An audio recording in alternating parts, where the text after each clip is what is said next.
What is up, everyone? Hey, it's Denise Salcedo. Welcome to my first Smackdown post show here on F4W Online. I am so excited to be here because today is kind of the start of a new chapter, I guess you can say.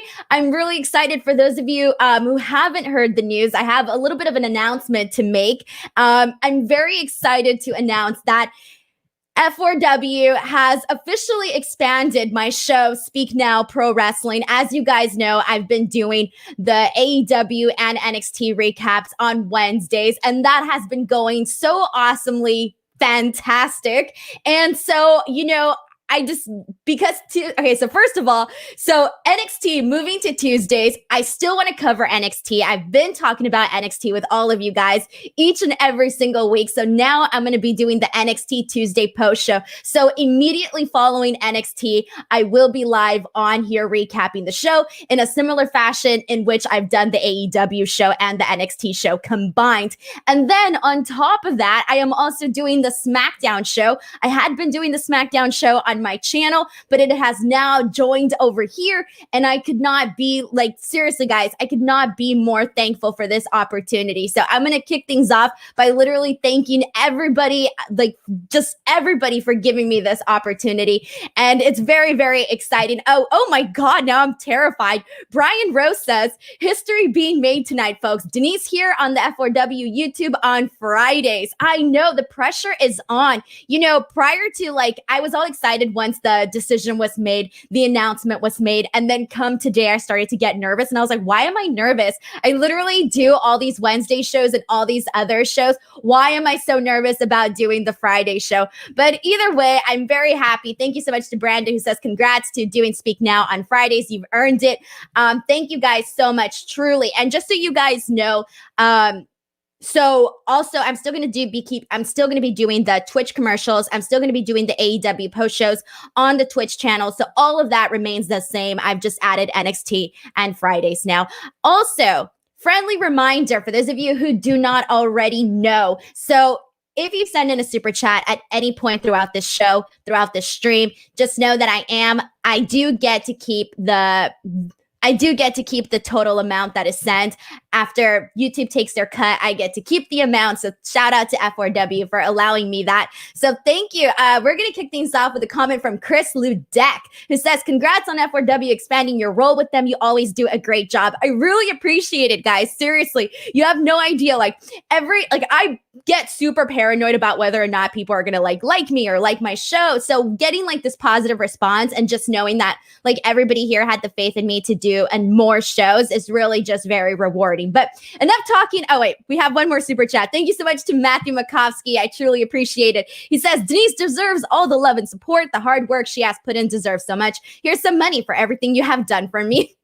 I love how you said that. Here's some money for everything that you've done for me. I will take it. I will take it. Thank you so much to Matthew for sending in a super chat. So guys, SmackDown. We're going to talk about SmackDown today, obviously, and I'm going to go through the show in chronological order in terms of everything that went down. We're going to talk about it as we get there. This is a very interactive show. If you are new to the stream, be active. The more active you are on this channel, I promise you, the more fun that you will have. So here we go. My timeline today was very interesting, somewhat problematic. I kind of had I had drama on my Twitter timeline today because of my thoughts on the Logan Paul feature in WWE. And so this is sort of an interesting topic that I cannot wait to jump into. So we will be discussing that at some point during this show. And I'm very excited to hear all of your thoughts, whether they're in line with mine or whether they're completely opposite of how I feel about the situation. So we're going to go ahead and kick things off, guys. So segment one of the show opened up with Edge. So Edge comes out and he's talking about everything that went down on Fastlane and last week's SmackDown, basically talking about his actions, how he snapped. Edge says that he was so focused on Roman Reigns that he did not see Daniel Bryan coming in all of this situation. He says that while you shouldn't be surprised because Daniel Bryan is a manipulator. And then he says that he has looked at himself in the mirror though, and that he finally likes the guy that he is seeing in the mirror. He's a guy that is willing to do what it takes. Says he finally saw the rated R superstar, and the people cheered on the visual LED boards. I was seeing people clapping. I was seeing like the piped in cheers in as well. So this is where I'm feeling a little bit I'm feeling a little perplexed on this, because one of the things that I was thinking about while watching this opening segment, and I want to get your thoughts on this, is I am not a fan of 1 week Edge being a heel, okay? Oh no, wait, Edge being a babyface. Then the next week, Edge being a heel. Then the following week, Edge being a babyface. I feel that his actions, the past on Fastlane and SmackDown last week, I feel all of that was an official turn as a heel, okay? So I don't like the fact that today this promo felt very in between. And for me, I kind of rather have him stick like to a certain path. Like, all right, if you're going to be a heel, be a heel. If you're going to be a face, be a face. And so for this opening, it didn't really, I wasn't a fan of it. I thought it was too in between. I felt like I was confused as to, hey, what are we doing here? What's going on with Edge? So I'm curious to see what your guys' perspective is. So go ahead and send in your comments. I want to get all your thoughts on this here.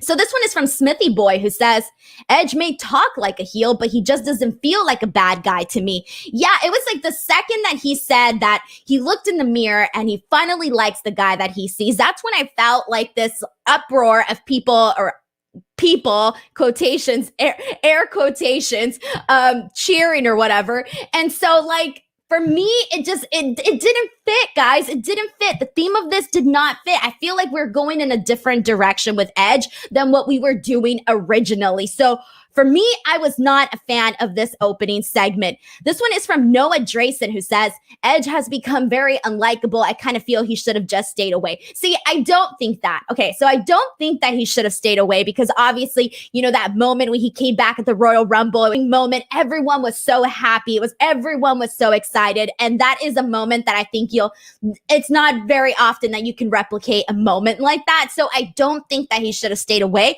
It's just more, I think a lot of his momentum has kind of gone downhill. You could either blame it on the booking, blame it on whatever you want to blame it on. It just has gone down. The momentum has gone down. I think that if they would have just done Roman Reigns versus Edge, I think the people would have definitely cheered for Roman Reigns. So I do think that obviously having Daniel Bryan there, he really did outshadow Edge as a babyface. So it did help to turn Edge as a heel, because people were going to cheer for Daniel Bryan. But now I kind of just, again, I don't like this in between that we're doing with Edge. That's how I feel about this. We have a comment from Omar, who says his story should have been much, much more sympathetic. It could have been. It really could have been, because, but at the same time, though, if it would have been much more sympathetic, it would kind of already be what he did with Randy Orton, because he talked about how he had, and I mean, they cut a million promos, okay? That Edge Randy Orton feud, they cut so many promos during those several months. So I kind of feel like they maybe already played that card with that feud, where we already heard, he has grit and he's here and he's back and this and that. So they did have to do something different here. I definitely feel that way. And this is a comment from Omar, who says, another problem is that WWE doesn't know how to keep a top babyface likable on screen, not to mention how they don't keep track of people's momentum and protection. Obviously, this isn't something to argue about, because it is, this has been said by so many people. The fact that we don't, all of the top baby faces necessarily haven't been, it's not easy to keep them there. Yeah, exactly. Like they can't keep a babyface for that long. Like even Drew McIntyre, when he won the Royal Rumble, when he won the title, everybody was super hyped. Everyone was excited about it. Everybody was behind Drew McIntyre. And then as things progressed, I know a lot of people started to kind of get bored of Drew. I wasn't, because I was always a big fan of Drew McIntyre, but speaking to people on these chats, speaking to people on social media, a lot of people started to get fizzled out with Drew McIntyre. So it's almost like they couldn't keep that there. So I do think that we've been getting there as we're kind of getting the same similar situation with Edge. Scott Goda has a question, says, would you agree that Edge's best work has always been as a heel? Yeah, I mean, obviously, like his single stuff, this does not include his stuff, as Edge and Christian. In terms of him by himself as a singles guy, yes, I do think his best work has been as a heel. And this one is from Brandon, who says, they did that turn on Edge in order to put Bryan as a top babyface. And no matter what, Daniel Bryan was always going to outshine him as a babyface. I don't think they could have had Edge as a babyface because Daniel Bryan was just going to completely outshine him on that. He is just he's genuinely likable. It's hard. I think it is a lot harder to boo Daniel Bryan than it would be to boo Edge.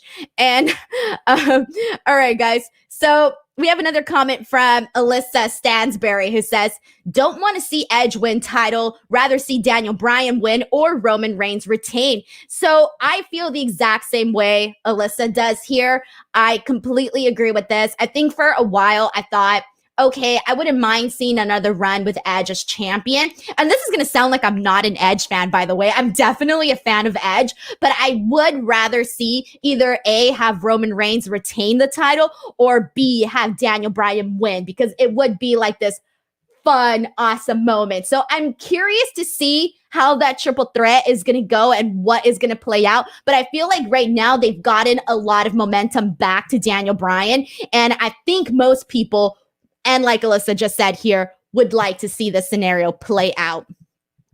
And this is a comment from Aaron, who says, Edge's best work has been as a heel, I would argue, and it works for the story. I think Edge will steal a win and pin Bryan to protect Roman. Dan Elmsey says, WWE have booked themselves into a corner. First time WWE fans attend in a year, and they surely have to have Bryan win now for a feel-good ending after Edge's turn. I was thinking the same things, like, that would be a really, really great ending to WrestleMania. Like that visual of having Daniel Bryan on top of the mountain, Roman Reigns laying out there. You're thinking, oh, you didn't think anybody could beat Roman Reigns. Or even if, Roman Reigns doesn't take the pin, they don't have to pin Roman Reigns. He could pin Edge, and then they could do Daniel Bryan. There's options there. They don't obviously have to pin Roman Reigns. They can still do, they can still do more with Daniel Bryan, Roman Reigns, is what I'm trying to get at here.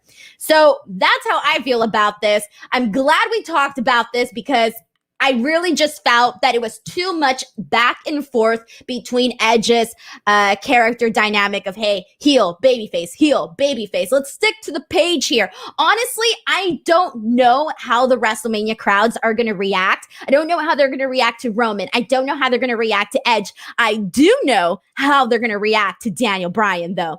Another comment I'll read from Dylan, who says, honestly, Roman isn't losing until SummerSlam, at least in my eyes. They are going to have Edge versus Bryan while Roman wins. I would like that. I wouldn't be against that. I say this on all my shows, but I'll say it again. I love long title reigns. So again, I'm happy with the scenario of Daniel Bryan winning and us getting that happy ending. There's people in the audience. People are happy to be at WrestleMania, not at home. And hey, we have Daniel Bryan winning, or we have this unstoppable force of Roman Reigns who just cannot be brought down. One of those two scenarios for me would be the most favorable here. Okay, so let's go ahead and jump into, I'll read one more comment and then I'll jump into the next section, to the next topic here. But this one here is from Dylan, who says, Roman shouldn't be losing this title this soon. Seriously, it would destroy all his work as a heel up to this point. And that's why I feel like if anybody could win it, it would be Daniel Bryan. So I get what you're saying, Dylan, and I feel you 100% on this, but at the same time, I wouldn't mind seeing Daniel Bryan, and that's how good of a babyface Daniel Bryan is, that even though I didn't want Roman Reigns to lose the championship, because Daniel Bryan has convinced me so much that I want to see him as champion, that I'm willing to risk losing a lot, not losing, because I don't think Roman would necessarily lose that much if Daniel Bryan were to win. I still think that they can, do a lot. There's still a lot of leg that they can go with that. So there you go, Dylan. Thank you so much for the comment here. We have a super chat. Thank you so much to Sam Pie Boone. Sam says, will you remember to watch Broken Skull sessions with Stone Cold Steve Austin interview Chris Jericho on Sunday, April 11th? Sam, I am definitely going to remember this because I am very much looking forward to this. I'm actually, guys, sending your reactions as to what you thought about the announcement that Chris Jericho was going to be on Broken Skull sessions. Let me know, do you think that they're actually gonna talk about AEW in this interview? Do you think it's actually gonna happen? Because my opinion here is that this interview is hyped. This interview is hyped and people are excited about it. Why? Because there's that possibility. Obviously, Chris Jericho is not with WWE. He's with AEW. So it blurs the lines a little bit, right? I don't think if this was anybody else other than Stone Cold, if I don't think this was anybody else but Jericho, I don't think that anybody else could have really gotten away with this. But nonetheless, I think that the excitement is still there. And I personally, I don't think so, but I would like Stone Cold to ask him about what it's like to be, essentially part of a rival company now. I do think that a lot of people are going to be wondering if that is going to be brought up and if that is going to be asked. So almost like if it doesn't happen, you're going to be like, well, that kind of sucks, right? At least that's how I'm going to feel about that. But Sam, thank you so much for bringing this up. I'm definitely going to be watching this for sure. And okay, I'm going to read some more comments here. And people are saying that this was awesome. Brandon says that he's shocked Vince okayed Jericho being on Broken Skulls. So Stone Cold did an interview with Sports Illustrated, and he actually said that Chris Jericho called him after he watched the Broken Skull sessions with The Undertaker, and Jericho and him basically agreed that they would want to do this. So Stone Cold texted Vince McMahon asking him if this was okay, and Vince said, yes, go for it. So then Austin didn't believe it, and he asked him again. He asked Vince again. He texted him again, and Vince gave him the thumbs up.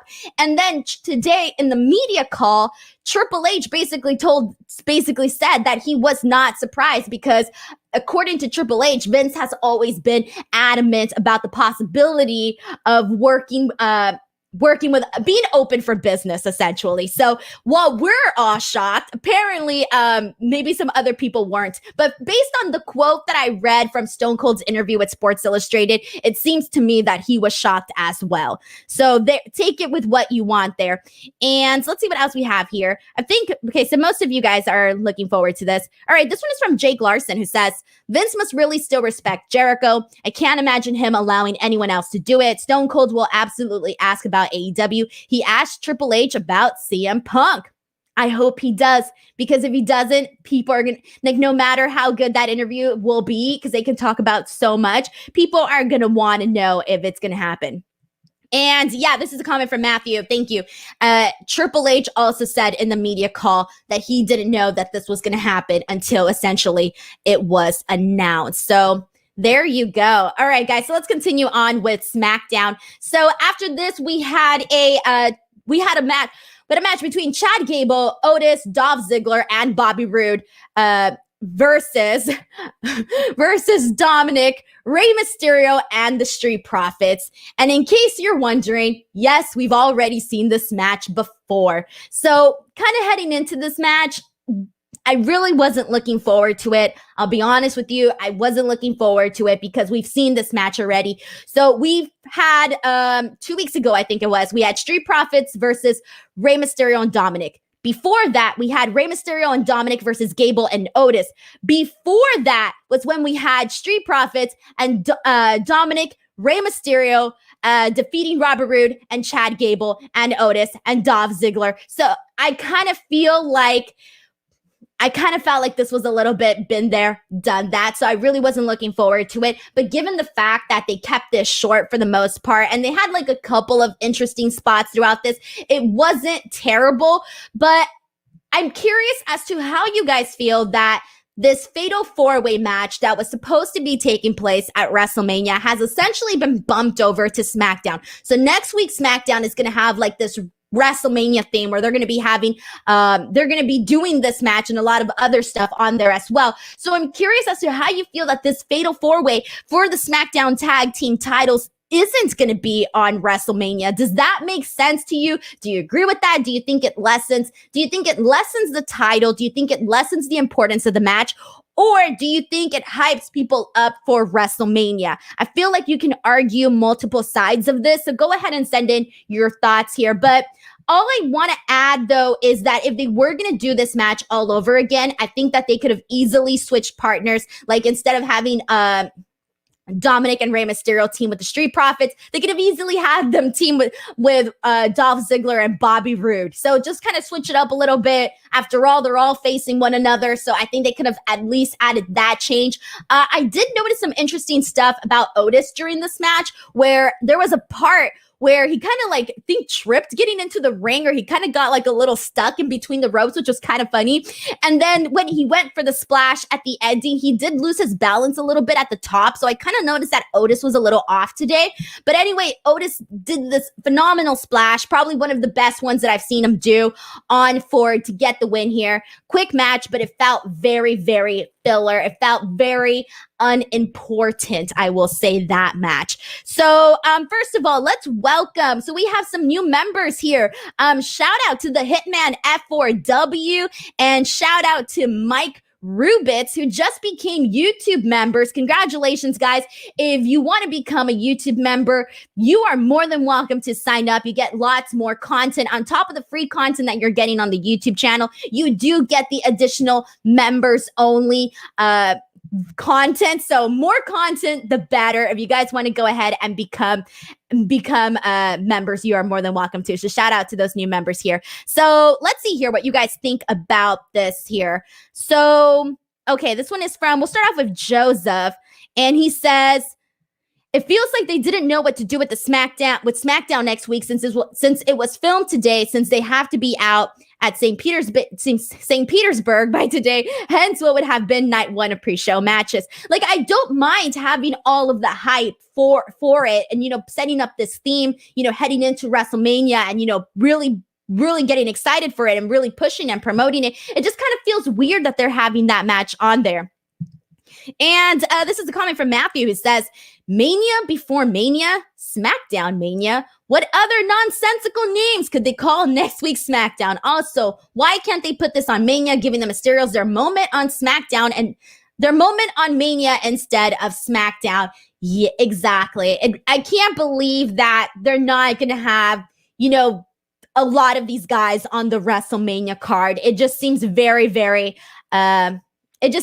shocking to me. Smithy Boy says, I absolutely hated this as a concept. The match itself was fine. It was very quick. Honestly, there's not much to say about that, honestly. This is a comment from Aaron who says, I wish they added this to Mania like a ladder match with the titles up high. Would be awesome with the teams involved. So much more could be done with this. They could have definitely done that 100%. And I think it would have definitely been a match that a lot of people were excited for. And let's see what else we have here. Anything else here? All right, I'm going to go ahead and skip on over to the next topic then.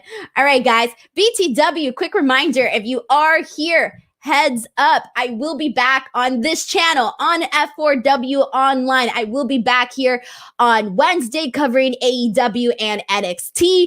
And then after that, I will be back on Friday for SmackDown once again. And then starting April 13th, on Tuesdays, I will be on here recapping NXT. So it's going to be a very, very different type of vibe, considering that I'm so used to watching AEW and NXT together at the same time. It's going to be so much less work, which is so much better for me on Wednesdays, and I can focus so much more on AEW. And Jake Larson says, Denise loves ladder matches. Hell yeah, I do. Like, I don't even care if people make fun of me. Like, I love ladder matches. And I know people joke around that WWE always does them, especially like on NXT, like for everything, ladder match. I don't care. I still really, really like them.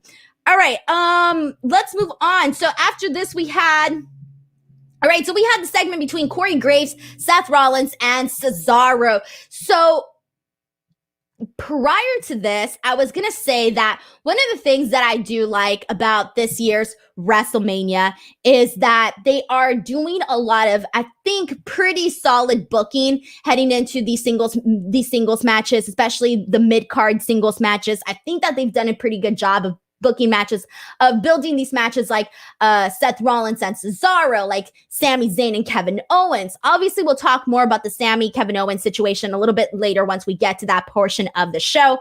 But I was going to come in here and say that and kick things off with that. However, I wasn't that big of a fan of this segment tonight. I kind of felt like a lot of it kind of came off as a little bit too silly. Seth Rollins is basically ranting about how he's unshakable heading into this match. He talks about, his WrestleMania history has been great. And I like that. I like the fact that he referred back to his WrestleMania history and talked about how he does good during this time of the year, that he does well. I enjoyed that. But the rest of it kind of didn't really hit home for me. I didn't think it was the strongest of what they've been doing so far with Seth Rollins and Cesaro. And with Cesaro basically saying like, oh, you may be unshakable, but you're not unswingable. I think that the fact that they're only really basing this off, giving Cesaro really the only thing that he has is the swing. I think they need to give Cesaro a lot more than just the swing to really get him over as a next level superstar. Because after this feud with Seth Rollins, I do unfortunately feel like Cesaro is going to go back to just where he was on the roster. So this feud has been built pretty okay, but to this week, I kind of thought to myself, well, what are they going to do with Cesaro next after this? Like, is he really gaining that much momentum from this storyline that's going to carry this over and keeping him hot throughout the year?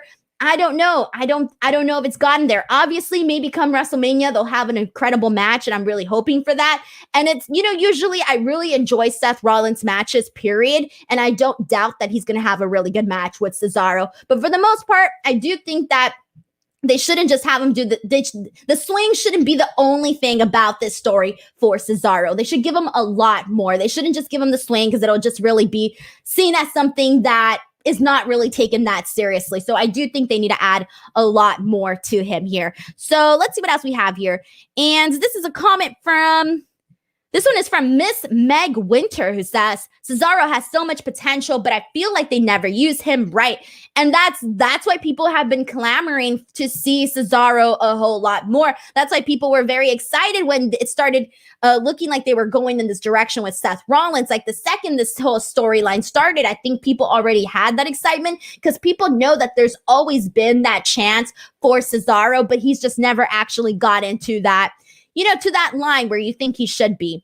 So, I need to save this comment for later on, Alex. Can you send that back once we're talking about that story? Because it's actually a tweet that I want to refer back once we actually get to the segment. All right, so this one is from Aaron, who says the best we could get for Cesaro is a title match and a B pay-per-view as a filler feud. Unfortunately. And I do have to mention that Seth was looking fantastic today. I really think that it's part of his thing now is coming out and shocking us with these crazy suits each and every single week, because every time I think that there can't be a new suit design, he comes out with like this new design and I'm like, I had no idea that suit even existed. So good job. He really is dripping. I don't know really how to use drip in a sentence. So, there you go. All right, let's go ahead and move on, everybody. So, this next segment, I was not a fan of this, guys. I was not a fan of this. Actually, I do want to read this comment from Alex in regards to the Cesaro feud with Seth Rollins. He says, still can't believe that Cesaro is finally getting a big singles WrestleMania match. Tonight's segment was a little weak, but in the end, they're gonna steal the show. Yes, this is exactly what I wanted to say, exactly what I wanted to get at. So thank you so much for sending in this comment. All right, so this next segment, I was not a fan of, guys. I really was not. This was Shayna versus Natalya. And I'll tell you this. The match started. I was watching SmackDown on my phone. I turned around, I think, to read something on Twitter or tweet something. I don't know what I was doing. I turned back and the match is over. The match is over. Shayna just won it with not even a quick roll up, really. It was kind of like slow motion. It was more like the match itself was very quick. And then the actual roll up was like, I don't even know. It was not great, guys. It was not good. After this, Nia and Shayna come out. Then we see the Riot Squad coming out. We see Mandy Rose and Dana Brooke coming out. And I mean, this just turns into, I didn't care for this, guys. I really did not care for this whatsoever. If you liked this, more power to you. I don't think I have anything positive. See, Joseph Boza just sent me a correction here. Joseph Boza says Natalya beat Shayna with a roll-up. See, guys, that's how fast this match happened that I even got the finish wrong. Wow, that's just terrible. Joseph, thank you so much for correcting me here. He says the booking of this match reminds me of why I'm a fan of Shimmer's women's athletes. Crap like this wouldn't be going on right now. And God, isn't that terrible, guys? Colette Adams says this one's one big mess. As for everybody else on here is pretty much saying the exact same thing. That this was not, I don't have anything good to say. So I'm going to go. Before I move on, though, we have a super chat. Thank you so much to Brandon. Brandon, you keep me fed. Thank you so much. He says, I think Reginald was the last person to pin Nia. Can't remember when she tapped. Why are they protecting her? And where is Bailey? Where is Bailey? I do not have the answer for you on that there. I really do not. Reginald. I feel bad for Reginald. Reginald came in. People thought he was funny. Haha. He had that match with Sasha Banks. People liked it. It was fun. And then it just went downhill for Reginald. We started seeing him everywhere. It wasn't clicking anymore. And he started ruining things instead of making things better. So I do feel bad for Reginald on that sense. He started here, kind of kept just going downhill here. And okay, this is a comment from BM who says, love Natalya getting the win. Why did the whole roster get out there and still no Bailey on TV? Still no Bailey on TV. No Bailey on WrestleMania. What is that? I don't even have an answer for that. I really, really don't. Chris Cage 2X points out that it's supposed to set up a multi-team match at one of the nights at WrestleMania 37 for the women's tag team titles. And yeah, obviously that's the direction that they're heading into it. And we actually have somebody here that's missing the Ding Dong interviews. They were okay. I wouldn't say that I'm missing it, but I obviously would take that over her not being on the shows or even being taken seriously. So yeah. And yeah, JR is Junior says Bailey deserves a WrestleMania spot. WTF. I completely agree. And actually, we'll go ahead and jump into this now because kicking us off, segueing us here is Rendon, who says, I like the Carmella and Billie Kay pairing. Too late to be added to WrestleMania. Too late, but nevertheless, I actually am pretty curious. So we saw a quick backstage segment where Billie Kay hangs Carmella her resume, and I think Carmella might respond with a positive response. I would like to see this. I think given both of their character dynamics, I think it could work. I don't know how they would do it because I was thinking of the options. Okay, so let's say they do Carmella and Billie Kay as a tag team. First of all, that would be pretty cool. I wouldn't mind that.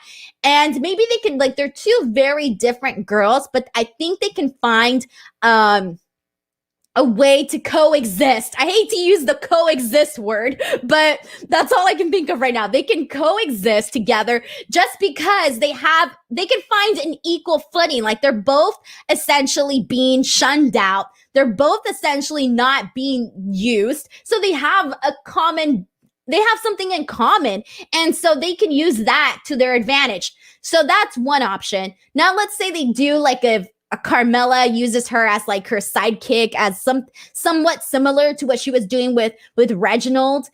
I also think that could work just because Billie Kay is that funny to actually pull it off. So I feel like no matter what direction they go in with this, it could work, especially because, again, or they can also have, Carmella doing, I don't know if they're going to have her revert her back to more of her like comedic personality versus this one where she's a little bit more like, oh, she's this bougie girl or whatever.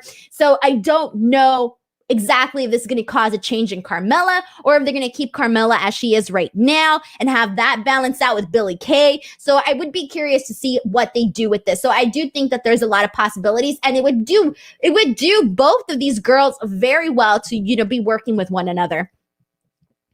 And Alex Vasmore says, the Natalya and Shayna thing makes me realize I don't want Io Shirai near the main roster. Yeah, I think we can say that about a lot. And we have some names here for this team. Carmella. Yeah, that's not bad whatsoever. I'll take it. Khaled Adams suggests Peyton Royce to SmackDown. I feel really bad for Peyton. I got to interview Peyton, and she just basically said that she feels she hasn't been able to really show what she's got yet. And obviously, you know, she has a vision of herself of what she could be. And I believe that when people have a vision of themselves and what they could be, that they could be it. So more power to her. I hope we do get to see her taken a lot more seriously. It does suck that, you know, they broke up the Iconics, but I do think it was needed. Just hear me out, just because they could find out what they can do on their own. Sadly, they really haven't been given that opportunity, but hopefully the opportunity will eventually come around. I have hope. That's what I'm saying here. I have hope. All right. So after this, we had, this is what we need to get into, guys. Here we go. This is the topic of controversy. So if you are here because you love this segment, you hated this segment, regardless of how you felt, send in your comments. I do want to get people's opinions across the board on this. And this was, you guys all know what I'm talking about, Sami Zayn's red carpet premiere with his special guest, Logan Paul. So before I get started, before I dive into all of this, I'm going to start off by saying that I don't know anything about Logan Paul other than like basic bullet points, YouTuber, everything, all of that. Okay, the basics, I got it down, right? Now, I do not agree with his past actions, what he did in terms of the video and all of that came out. I do not agree with that whatsoever. So aside, I want to put that out there before I give my opinions on this. So just heads up, I'm not like a major Logan Paul fan or anything like that. I don't agree with some of the things that he has done in the past. Okay. Now, with that being said, with a clear conscience, I can say I loved this segment. I thought this segment was great. This was one of my favorite things on the show. And I really will stand by the fact that this would not have worked with anybody else but Sami Zayn. Because as you know, Sami Zayn is super funny. No matter what he does, no matter what he says, it gets over with people. He's got the comedic timing on point here. Okay. So he's basically doing the premiere of his documentary, which is meant to expose the conspiracy against him. He comes out with this great suit. It's similar to the one that he wore last time for the Sammys, the ripoff of the Slammies. I don't know if it was the similar suit or the same suit, but either way, it was a great suit, great hair. I love when we get to see Sami Zayn all dressed up, all of that.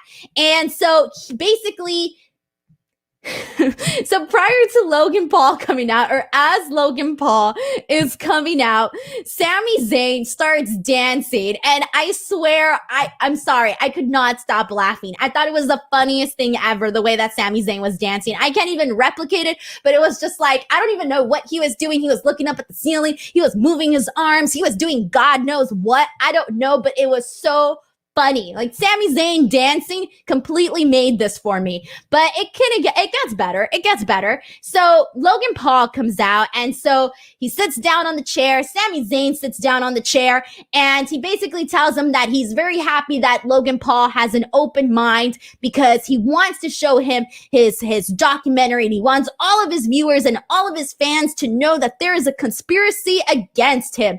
And so they show the trailer, but before they show the trailer, he does ask Logan Paul if he will be his guest at WrestleMania. Logan Paul will be at WrestleMania as his guest. So that is happening. So we will be getting another Logan Paul appearance. So then after this, he shows the trailer, and I loved this trailer. It was really, really funny. So he comes, the words prior to the trailer actually playing were a liberating original documentary, executive producer Sami Zayn. And then they just show like a bunch of different clips of like, you name it, whatever is inside Sami Zayn's mind, it was there. I really, really thought that this was hilarious. I thought it was well put together. The trailer, I thought it was funny. He comes out talking about flat earthers. He comes out talking about how he hates zebras. He's doing, you guys know that meme. I think, what is it, from The Office? I don't even know. Okay, he has like that crazy meme where he's like putting all of his thoughts together and he's trying to connect the dots and all of that. That was really funny. So they did a lot in this trailer that I think you can definitely laugh and get it over with, people. So after this, basically, Logan Paul also says that he was talking to Kevin Owens, and Sami essentially loses his mind. He tells him, look, I don't want him to poison your mind whatsoever. You're my guest, da-da-da-da. He goes crazy. Logan Paul has this very confused look on his face. I think he did a good job of like basically looking like not overreacting and not underreacting either. So I thought that was perfectly fine. Kevin Owens eventually comes out and ends up stunning Sami Zayn. He starts getting in his face, telling him off. And before he leaves, he slightly shoves Logan Paul to the side. So I'll start off by saying that I know, based on my timeline, a lot of people were very upset about this Logan Paul situation. You name it. I had people that thought this was perfectly fine, that liked it, that thought that was funny. But then I had people that were very, very angry on the other end. So, and this is how it goes, guys. You guys know this is how things go. We all went through the Bad Bunny thing together. We've all gone through different stuff and different topics. Everyone is allowed their own opinion, etc. So, to be honest, I think that this was perfectly fine. At the end of the day, Logan Paul is coming into this comedic mid-card feud that is literally based around a fake documentary of a conspiracy theory for Sami Zayn. He's not being brought into this big important feud with somebody like Roman Reigns or Drew McIntyre or somebody like that. So I feel like you can take it with a grain of salt. Take it for what it is. I thought it was really entertaining. And at the end of the day, even though I'm not a fan of Logan Paul, at the end of the day, he does have an immense amount of following. And I do think that we don't know, this may not turn into, they're probably not going to turn people into new people into lifelong wrestling fans. That's probably not going to happen, but it will get people talking. It will get people, maybe sharing some tweets, sharing Instagram posts, pictures, watching on YouTube, whatever the case may be, it will get some interaction. And so Logan Paul, just to kind of give you guys a rough estimate, has 22.9 million YouTube subscribers. 22.9 million, okay? My 36,000 subscribers looks very, very sad in comparison. He has 15 million Facebook follows, 5.9 million Twitter followers, 18.9 million Instagram followers, 11.5 million TikTok fans. And I'm sure he's probably on some other platform that I don't even know of that probably has just as much, if not more, of these numbers. So at the end of the day, there is going to be promotion done. Dude, if you're trying to get somebody to talk about your product, to, maybe possibly get more eyeballs, you're obviously going to go for people that have these types of following. So I think at the end of the day, this to me feels harmless. This is not like a serious feud. So I think it's harmless. And I also do think that at WrestleMania, I kind of hope we see this. I think this would be a really great moment. I really do hope that we see Kevin Owens stun Logan Paul, and I think that would be a really awesome moment, and that would even make Kevin Owens an even bigger babyface. So, woof, I seen those comments on the side of my eye coming in. So what did you guys think of Logan Paul in the situation? Are you a fan of Logan Paul being incorporated into this storyline? Are you not a part? Are you not happy about it? Go ahead and let me know here. All All right, cool. So let's see what you guys are saying. I'm going to kick off some of the comments here. And let's see here. I'm going to start it off with... Okay, this one is from Meg, who says, he's very problematic, but I think as it's WWE, it's a bit easier for some of us to split him from his real life self and see him as a character. Also, guys, he isn't the only person with a controversial background, as we know. So I do feel like, and look at how much drama there was too with Bad Bunny. And from what I know of, I don't think Bad Bunny has like a controversial background, right? And there was still problems with that. So it's kind of those things where I think people are going to find something, to get upset about here. And this one's from Alex. It says, I'm sure this will bring a lot of eyes to the match, but don't forget, Owens and Zayn are going to tear it up. They're destined to do this forever. They are fantastic together. They work together fantastically well. This is going to be a fun match. And to add on top of that, obviously this is going to get publicity. So I think guys like Kevin Owens and Sami Zayn, I think they should be excited about it too. Like you're going to be, obviously there's going to be media outlets that don't necessarily cover wrestling or talk about wrestling picking this up. So at the end of the day, I feel like it could only be a bigger pro for these guys in this match.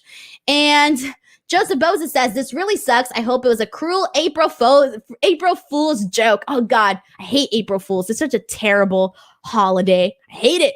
All right, let's see what else we have here. Joseph also says that at least Bad Bunny can throw a great working punch. Well, yeah, and he's been training. That was one of the things that Triple H talked about in his media call too, is that he said that Bad Bunny literally moved to Orlando and has been training daily at the Performance Center. So yeah. And let's see what else we have here. This one is from Brandon, who says, I'm indifferent to Logan Paul, have no idea who he is. As long as he doesn't become Universal Champion, he can be 24/7 champ if he wants. And let's see what else we have here. Anything else that we want to read? Guys, go ahead and send in your comments here. This one is from Aaron, who says, I understand some of the backlash towards Logan Paul being in WWE because he tweeted out a few years ago that WWE is fake. What else we have here? And let's see. This one is from... Everyone's saying that this is going to be an April Fool's joke. Oh, someone says that it's Logan Paul's birthday, too. Oh, wait, no. When is his birthday? I don't know when his birthday is. All right, guys, in the comments section, if you're rewatching this, I'm sure we're going to have a lot of opinions on the Logan Paul situation. Some that agree with me, some that don't. That's okay. I welcome all opinions. And also, if you're listening to the audio version of this, you can feel free to let me know what you guys thought about this. You can always send this in. All right. Okay, so apparently his birthday was on April Fool's. Interesting. All right, cool.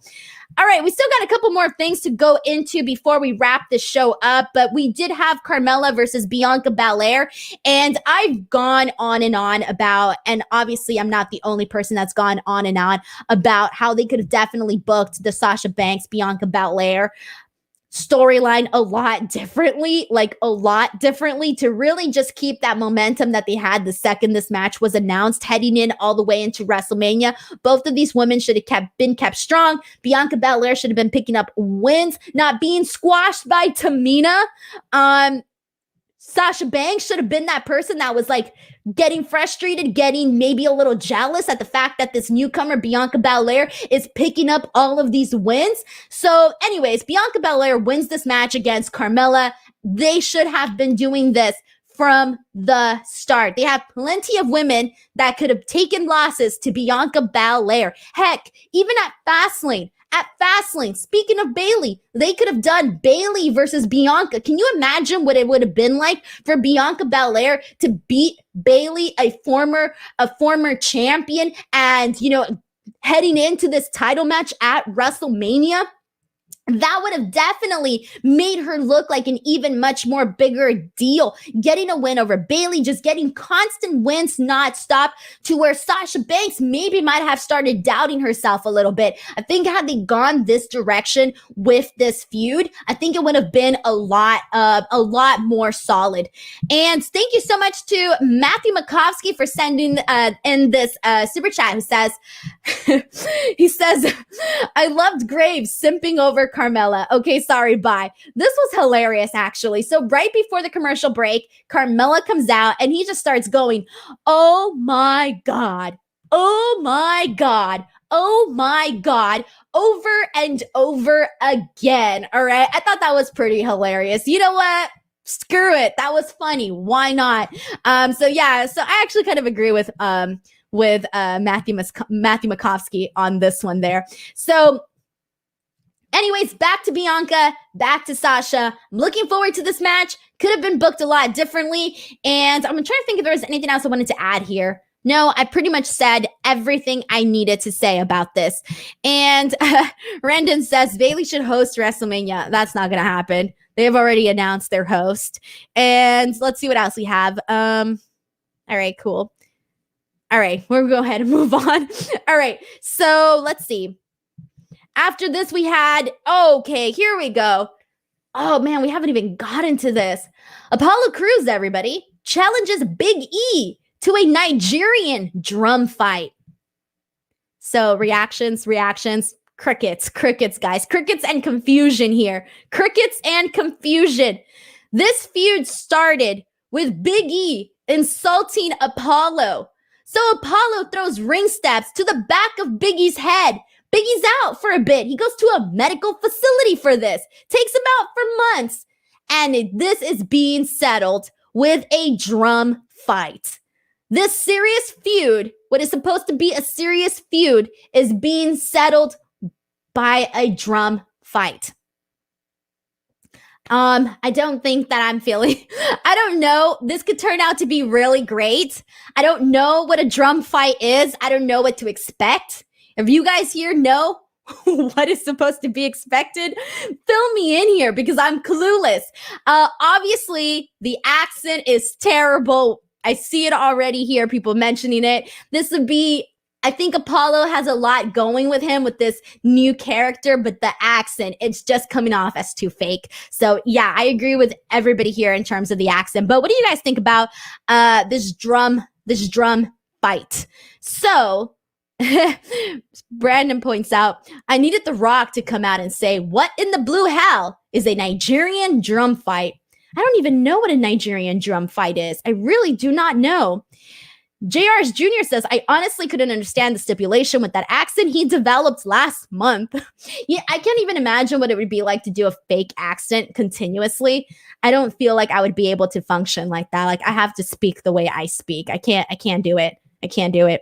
And all right, this one is from Aaron who says, wait, so do you smash a drum over your opponent to win? I'm so confused. I don't know. Maybe they're just used as weapons all around the ring. I guess we'll find out, right? All right, we'll find out about that. All right, guys, let's go ahead and jump into the last segment of SmackDown. And this was Daniel Bryan versus Jey Uso in a street fight. So this gets started right away. Daniel Bryan's hitting Jey with the chair, and Roman ends up coming out and starts watching at ringside. This was a perfectly fine match. They used the steel chain a lot. That was a big portion of that.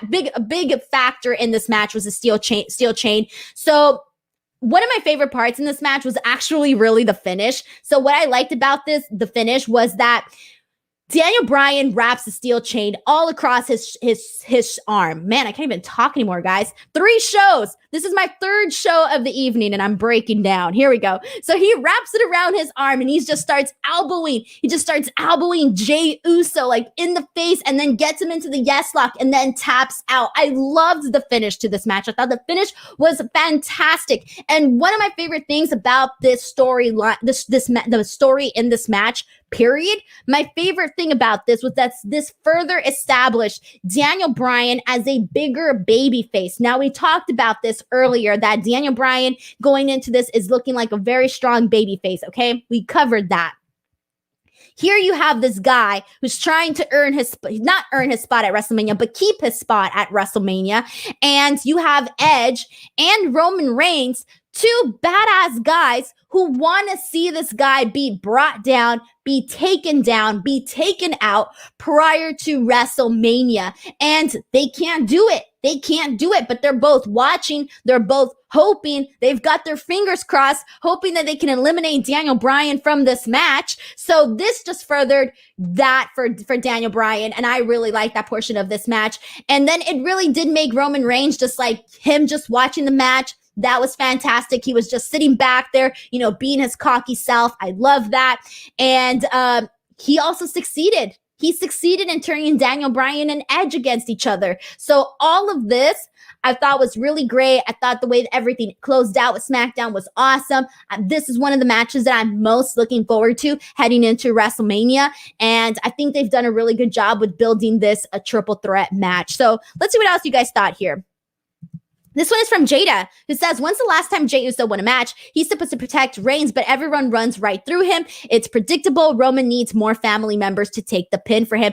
I'm wondering when Jimmy is going to get here. When I spoke to Jey Uso, he told me in my interview, he said that to keep my eyes peeled because we might be seeing Jimmy return at some point, and we haven't gotten him just yet. So I do not know, because I kind of thought maybe he would come out tonight.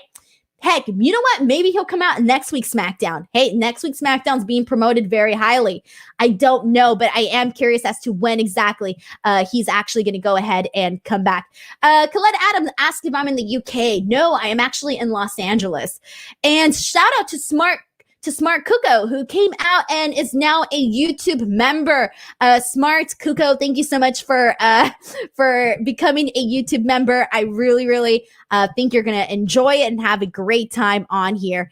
And we also have more people saying that they enjoyed the finish to this match and pointing out that Bryan and Jay have great chemistry. They've had a couple matches now, and I really have enjoyed all of their work together. And this has really elevated Jey Uso so much, guys. Like, I don't think anybody's just going to see him now just as, not just as a tag team, because obviously they are a great tag team. The Usos are a fantastic, phenomenal tag team, but he has a little extra more now. So that's how I feel about that. And let's see what else we have here. So we have a comment from Brandon, who says, what's Roman's group breakup like? The Hurt Business. I don't want that at all. It's WWE, and I wouldn't put it past them. I hope that they don't do that. I think right now I hope they don't do that. Yeah, I wouldn't like that. Scott says, do you think there's a shakeup after Mania? Probably. I don't know. I really don't know, but I wouldn't mind it. I do kind of think we need one, but I feel like we always need one though, because just everything I think Raw still needs a lot of help, and I'm thinking, well, what can help it? Maybe a shakeup, but that's been done before. So I do not even know how to answer that anymore. Alrighty, guys, there you go. That was my SmackDown post show, my first one ever on here. I want to thank you guys so much for giving me a chance and coming on here and checking out this show. I really, truly appreciate it. Guys, I'm going to sound like I'm begging, but please do not forget to give this video a like. It really, really helps out the channel. It really helps out the video just continue to grow and get out there. Get YouTube to recommend it to more people. Give it a like. Leave a positive comment if you want to leave a positive comment. It also really helps out maybe people that want to come watch the show and haven't decided whether or not to give it a chance. Maybe some positive reviews in the comment section might help. But other than that, guys, please make sure to subscribe to the channel. Subscribe. Lots of content being coming up, including my NXT show on Tuesday starting April 13th, my Wednesday AEW Dynamite review, which is a whole lot of fun. And now my Friday SmackDown post show, which I hope you guys will have a lot of fun doing too as well. And I hope to continue growing all of these shows that I'm doing and just help continue to, just grow alongside F4W. So I'm really, really excited about everything. If you haven't already, follow me on Twitter and or on Instagram. I'm about to hit 18K, and my goal is to hit 20K Twitter followers by the time it's my birthday. And I think I have like 40 something days. I don't even know anymore till my birthday. So I'm hoping that I make it till then. But other than that, thank you guys so much. Love you all, and I truly, truly appreciate each and every single one of you guys for joining. I will see you guys on Wednesday. All right, guys. Bye, everyone. Take care.